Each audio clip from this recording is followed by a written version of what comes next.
Welcome to episode 5 of Once Upon a Time in PatOrg. I'm Floyd, the host this time around, and doing all the back legwork and as well as co-hosting is Danny. How are you, Danny? Hi, Floyd. I'm excited to be here. That's good. I'm happy to finally talk to you. Like, Yes, it's I'm nice. surprised it took us this long to have a I conversation on know. voice chat. I don't. We message every day, but I know it's crazy, right? VC, it's difficult to do for me. Yeah. Well, you're doing great already, and you're doing all the legwork, so thank you for recording and all that other stuff. Thanks. So for today's episode, we have our latest all-star vote out, Clara. Hi, Clara. Hey guys. How Um, you? I'm with I'm with you, Danny. I'm not a voice chat fan. Not a VCer. I did manage to make it through this entire season that I was in there without having to do a single one.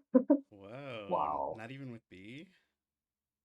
B and Chris requested it, and I avoided it somehow. It's kind of weird to have people request them of you and you just really don't want to. Um, it's almost like Well, someone's asking you to hang out and you're like, nah, nah. yeah, well, that's kind of how I felt. But no, I was like, I can do a short one, and then they never tried to schedule it, and I did not push it. Well, to be honest, if you were doing one with B, a short one might be 2 hours. I have only voice chatted with her once, and I think it was about like 30, 45 minutes. Oh, good for you. Whoa, that's a new record for her. If she's listening to this, we still think you're cool. Oh, I love B. Yeah, gotta throw that in there just to be impartial. So let's get to these amazing questions and your season. Um, so preseason expectations. Coming into this, who did you want to work with or steer clear of, and who did you want to see that maybe didn't make it or that was here that you really didn't want to expect to see here? So I really wanted to work with Shay and DeLuca. Um, Never ended up on a try with them. The three of us did happen to be at the Hollywood sign together. So I kind of said that to them of like, hey, if we ever end up on the same tribe, like I really would love to work with y'all because I just like y'all. But that never panned out. Steven was another one I wanted to work with. And we had an okay relationship on OG Universal, but it never really blossomed. I think if we'd had a little more time, like actually playing together, we could have gotten there, but we just never really totally got that off the ground. As far as steer clear of, my top two were B and Chris, and I got both of them on my original tribe, and they were probably the two people I talked to the most for the first couple days. Um, and then Daniel, as much as I wanted to see him back, my ride or die from my season, I also knew that it would be bad for both of our games for us to both be there, which I was right about that. Yeah, there's that perception going into an all-star season with those people that were coupled together, like the two of you and Chris and DeLuca as well. It's just the concern from everyone else of wanting to work with them specifically because they know what you've done already together. Right, and you already have that level of trust, that you don't have with new people, but it definitely adds a target. Yeah, and you came in, you were one of the winners on this season. You were fortunate enough to be the last winner standing. The first time you came in, you were sort of a newbie to this.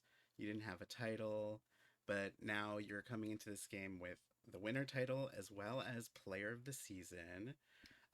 What are your thoughts on that, and how did it feel? What were your experiences being a previous winner? I definitely felt targeted. Like within 24 hours, I heard that my name was being thrown around. That there was like an anti-winner thing going around. I was the only winner on my tribe. Felt pretty targeted. But yeah, it definitely, it definitely was different coming in this season. I've only played in one org before, and that was the one that I won a couple seasons ago. So, coming in with like 100% win rate, you're being looked at. So I realistically knew there was not a very good chance that I would make it to the end, but my first goal was not to be first boot, and I got that one. And then my second goal was to make it to merge, and I didn't get that one. So I definitely felt pressure. It didn't help that like literally that was in my name. So every time anyone messaged me on any kind of like server chat, it said like Clara, winner, player of the season. I'm like, Yeah. damn, Pat, don't put me on blast like that. As someone who has won and actually was the 25th cast member of this season, I think it hit. I kind of understand where you're coming from because I was 1-1 as well, and it kind of scared the crap out of me of thinking that you know um, people would just go right after you because of where you were, and it just like on Real Survivor as well, like they go after the winners first because they've already made it that far and it's time for new territory. Yeah, it was definitely a bummer. Um, I was hoping that people would want to keep me around as like a shield for a little bit longer, but Paramount 2.0 had different plans. So the beginning of the game seemed a bit chaotic for you, and because I'm a little new to this, can you talk about whatever the heck NABTS is, and if you were trying to recreate that here? NABTS is the National Association to Ban Tire Swings slash tribe swaps. Um, it was a really just tight knit, close alliance that I had on my first season. So my original tribe was the Chippewas, and myself, Joe, Daniel, and Jeffrey just instantly clicked. Like, and we all individually instantly clicked with each other. And so we were NABTS. Um, and that alliance served me through almost the entire game, my first season. Um, and I wasn't necessarily looking to recreate that, but I was hoping that I would feel that type of bond with just anyone on my original tribe. And I just really didn't have a good clicking with anyone immediately. Several people it kind of grew. Obviously, Jess and I got very close over the season. But there was no one that immediately I bonded with. And I think it helped my original season that we went to the first tribal. So we had to solidify something super fast. And I think it hurt this season that that first tribe never went to tribal. So we never were forced into strategy. We never had to like jump in and like kind of put our money where our mouth was in terms of alliances or like people. So it was just a complete night and day difference from like my starting tribe, my first. Isn't it always? Um, I must say, season 23 was the first one that I spectated as an org player, so I am a bit of a season 23 fanboy. I know that you experienced the Camp PatOrg campfire that season, which was very exciting to watch. This season, you were chosen randomly to attend the Hollywood sign, which was sort of an exile twist. You got to meet up with Shay and DeLuca there for the first time. What were your thoughts on that twist, and how do you think it compared to something like the campfire where you did have those cross tribal lines? So I think when it first got announced, I was expecting there to be more of an impact. No one who went to the Hollywood sign was like super open and honest with me about what happened when they were there. So like in the game, I didn't necessarily see the impacts of it. Um, so when it got announced, I thought it would have more of an impact, and then I didn't really feel like it had that big of one. Um, when I went, it was honestly just nice to be around people that like I actually liked and actually wanted to talk to and were nice to me. Because I didn't necessarily feel super welcome or comfortable on my tribe. Um, a- as far as how it compared to Campfire, Campfire was super overwhelming to me in the beginning of the game. And then once we swapped, I mentioned the NABTS alliance. I was completely separated from that entire alliance during both of the swaps. Mhm. So that was my chance to kind of like check in with them and like be around the people that I actually liked because I kind of felt the same way on my swap tribes of, oh, I don't feel at home here. I don't connect with people. This is very uncomfortable for me. So I use that as like my safe space in Camp PatOrg, and I guess it kind of was the same thing this season, but it was much shorter lived. Yeah, we're So seeing a you lot of people just sort of um, go on to delegate Carl choosing the people to go to the sign. Do you think that's like the right call here? Or would you have like wanted to go at some point? Um, there's just not really a good way to volunteer because you're really only going to volunteer if you're so confident that you have the votes that your group doesn't need you, or you feel so insecure that you know you're going home. Right. And since it had to be unanimous, you were never going to get a unanimous decision, at least on my tribes. It was never going to be unanimous. So it just made sense to do random. and it's better to just spread some more love to Carl. Okay. Carl Carl's betrayed me in the past, so I don't have a lot of love for him. Yeah, I disagree with with that, Floyd.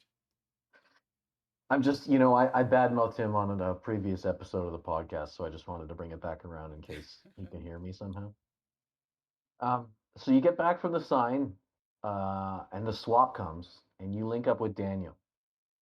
So at that time, how do you feel the swap uh, affected your game, and like did it change sort of your perception of where you could potentially go? Immediately after the swap, before the Daniel vote, I was really excited. I felt like I actually liked everyone. Everyone was friendly. I felt like I had good conversations with people. I felt really comfortable with Jess and Nelson and Daniel, and with four. I was like, we should be able to get a couple more people on board and be in a good spot. Um, so until the Daniel vote, I was like, this is great. I'm thrilled to be here. And then that immediately just took a complete 180, and it was miserable after that the entire rest of the time. Yeah, it was an Um, interesting mix of people on that tribe for sure. Yeah. yeah, it felt like it was, in my opinion, too early to go after the targets and like the big targets and the shields. Obviously they're still in the game and I'm not, and they did get a swap at a convenient time when they were about to have to turn on each other. Um, but it it just felt really short-sighted to me to say, yeah, let's just keep losing these challenges over and over and over again and take out the people who can help us win them. Wasn't a decision I would have made, even if I were not as big of a target as I Right. was. Right.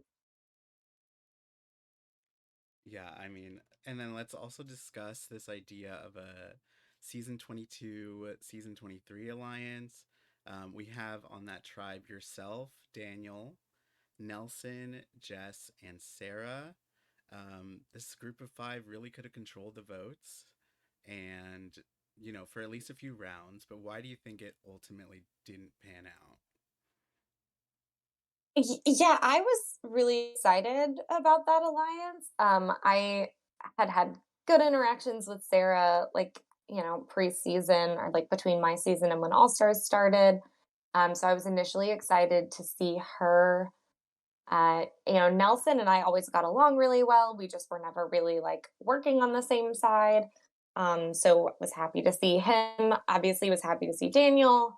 I'd created a pretty good bond with Jess, so happy for her to still be around with me. I I had a lot of hope. I feel like that could have been a really strong five to like go on for a while. But Sarah felt like she was on the outs, and I didn't spectate her and Jess's season, so I didn't know that there was like bad blood there because I'd never heard of an org before I started the season I played. Um, so I didn't spectate it all before then, and I didn't know that they'd had kind of that bad blood. I totally get Jess's stance now. And I think that Sarah viewed herself as on the bottom of that alliance, which I don't necessarily think was accurate. And because of that, she said, you know what, I'm going to group together all the people who aren't big threats and band together against the big targets in the tribe. And that is one way to do it. Sarah seemed to have is really having a rough time this season. She's sort of, especially in and around the Daniel vote, she was sort of she was putting too much work on herself and trying to make decisions that were either too difficult or it just seemed too complicated. It's like she couldn't get the people together. So um, honestly, when it came to the vote with you, it seemed a lot easier for her to go that way than any of the previous ones. I don't know if that gives you any solace or anything. It probably makes you feel weirder, but she's certainly struggled a lot this game, and it's reflected sort of in some of the decisions she's made. But Yeah. we get From to this, the vote, yeah, sorry, go and ahead. that's okay. We get to the vote because I know you're going to talk about it here. And so, how frustrating was the blind side, especially knowing that it put you directly on the bottom? The Daniel blindside really hurt. Um, I was completely shocked. I was definitely blindsided. Um, I can understand when something. I'm a very like logical, like analytical person. Uh, I I can understand when there's something that logically makes sense and it logically makes sense for the other side and it doesn't logically make sense for me, and I can, make my peace with that. The only time I was blindsided in my original season was the Carolyn vote, and I was left out of that vote, but it wasn't targeting me. But I did understand they felt like I was close with Carolyn and might tip her off. So logically, I understood why I was left out of that. I don't logically understand why they targeted Daniel. I can see, yes, there is a group that feels like they're on the outs, and that this, group that's forming, Sarah, I guess, spilled that there was this 22-23 alliance. Um, but I just don't understand why she would do that if she's in the power position with a strong alliance, or not in the power position, but she's in an alliance that's a strong alliance. I don't get why she would jump ship from that to try and work with a group of people that frankly was very, very difficult to organize. It just logically doesn't make sense to me. So I think that was the hardest part, was that not only did it hurt personally, and it hurts to be blindsided, obviously, but it also just did not make sense to me. Yeah, it seemed a lot like quite a bit of work to even get there.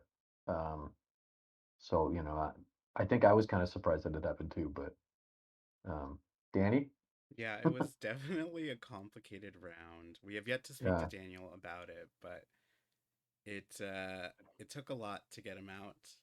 Um, and unfortunately, it did involve Sarah having to blindside a few people. But we saw on season 23 that you were in some not so great positions a lot of the time. And we saw you maneuver those positions beautifully all the way to the end to get you that crown. What was your plan here? And how did you try and get yourself back up and out of this situation of just being blindsided? I lied. That's pretty much it. Um, that's the I answer. I told people I would forgive them.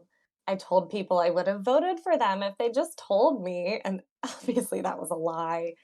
I told people I wouldn't hold it against them. Yeah. Um, eh, I also was just hoping that maybe, like, people saw Daniel as the connective thread between, like, me, Nelson, and Jess, and that maybe with Daniel gone, people would be willing to work with us a little more and, like, not see us as such a tight, "Oh, that's a tight group of 4," but see us as, like, "Okay, these 3 people are loosely connected, I can work with them." Mhm. Again, they're good at challenges, they're active, they're participatory, and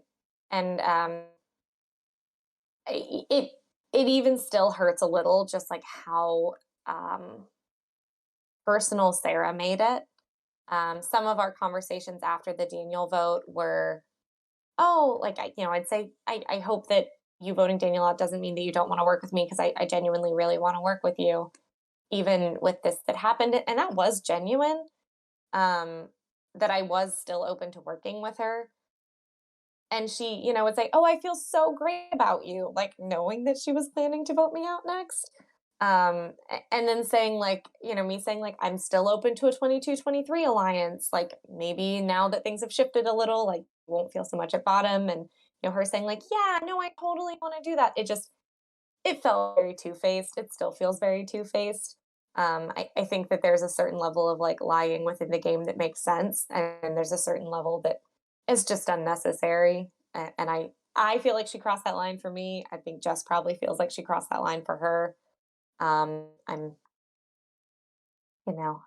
I tried to get in with people, Andrew came back from the Hollywood sign, tried to kinda pull him in, it just obviously didn't work in my favor because people, frankly, once they started the ball rolling with Daniel, weren't really listening to the option of keeping me and Jess at that point.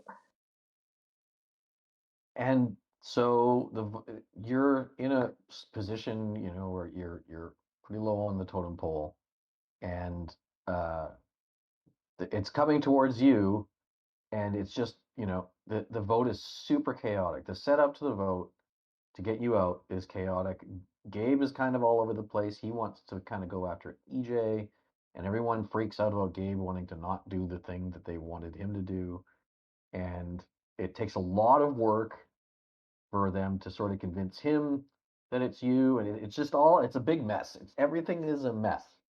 Um, so the tribe is clearly in a state of disarray, even though they're voting out people they think could potentially go far. Or so, how did it make you feel after realizing that that it was as chaotic as it was, and what do you think they would need to do to come together as a tribe?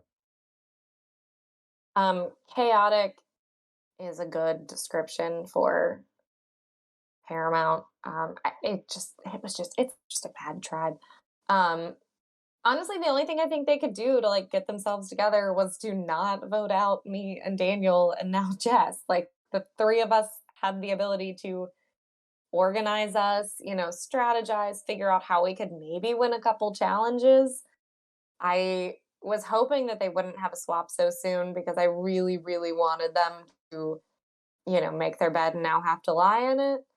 Um, I'm bummed that they swapped because I really wanted them to have to turn on themselves because there was no chance in them winning a challenge because they couldn't even organize themselves into groups for challenges or pick a time for a challenge. That was probably the most unpleasant part of my experience this season.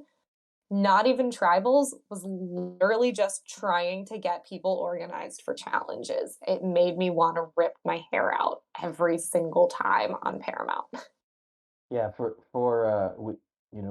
we did just have a swap today, so we're gonna bring that up probably in a couple episodes down the line. So, but just to toss one quick thing at that is that Paramount could still continue to lose. Well, I don't want to go into who's in the swap and who's moved where, but there's a potential for them to still continue to lose. Yep. Hmm. Um, it's not going to be easy for them. So the people that got off Paramount are probably super happy that they're not there anymore. But um, There is one thing I do need to ask you before we move on to Danny's question, and I'd love for you to talk about your the words you left uh, so perfectly eloquent as your torch was snuffed. Iconic. Yes, I called them all big dummies and losers, and I stand by both of those.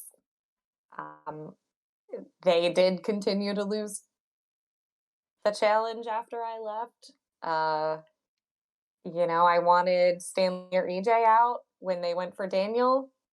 If if the Daniel vote and my vote had been EJ and Stanley, we probably could have won a challenge after that. We at least would have had a shot or more of a shot. I've never been voted out, so I've never had parting words. And I had those typed out the previous eviction that got canceled, actually, because I felt like it was gonna be me, Nelson, or Jess, and I just didn't know which one of us. And going into this tribal, I had a feeling it was me or Jess. So I had them still typed out, ready to be copy and pasted. Um, and I stand by it. And honestly, the spectators are a lot more fun to be around than the losers from Paramount 2.0. It's hilarious. We love having you. I Yeah. mean, it's nice to be somewhere with people who are nice and want to talk to me. Yeah, it's super fun in the spec lounge. Um, I promise I'm not as bitter as I sound. It really was fun. I had a great time playing. Um, but there were times on Paramount 2.0 that were bleak. yeah, and that, like, just to wrap it all up, this is your second time playing, both times on PatOrg. How are you feeling? Like, do you have any last thoughts reflecting on your experiences here in orgs, especially in PatOrg specifically? Yeah, they've been super fun. I got into like Survivor and Big Brother later than most people. And I don't have like in real life friends who watch those shows. So orgs have given me like a really fun place to just like have a community to talk about those shows that I love and that playing in fake Survivor has been fun. And this season I had fun. I'm happy I played. Uh, it definitely was a good time for the most part. But I'm also excited to get to spectate the rest of the season and cheer on my faves and root against my non-faves.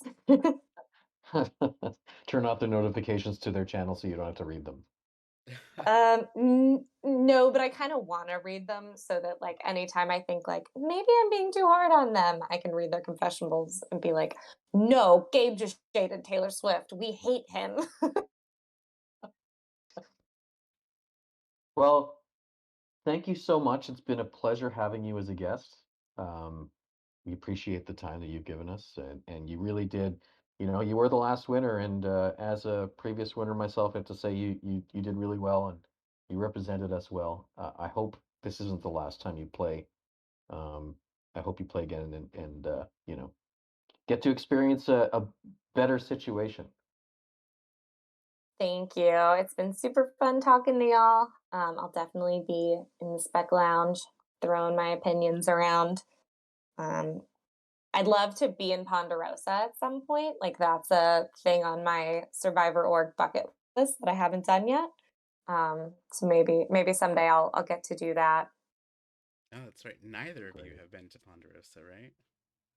I have, but not at PatOrg. Oh, not in PatOrg. Okay. Yeah, and it's not a great Ponderosa. I think I sent you screenshots of that one. Yeah. That's a story for another day. Yeah. Danny, do you have any closing thoughts on our episode Um, with Claire? Clara, it's been so nice talking to you. Like I said, once again, I'm fangirling a little bit because season 23 was the first org that I spectated. You were great then, you were great this time, and I can't wait to chit chat with you in the spec lounge. Thanks so much for talking to me, Floyd. Thank you very much as well. I had a great time. very much, everybody. So that ends it for this episode. Stay tuned for the next one, which will come eventually. And I don't know how to say goodbye. Goodbye, everybody. Bye.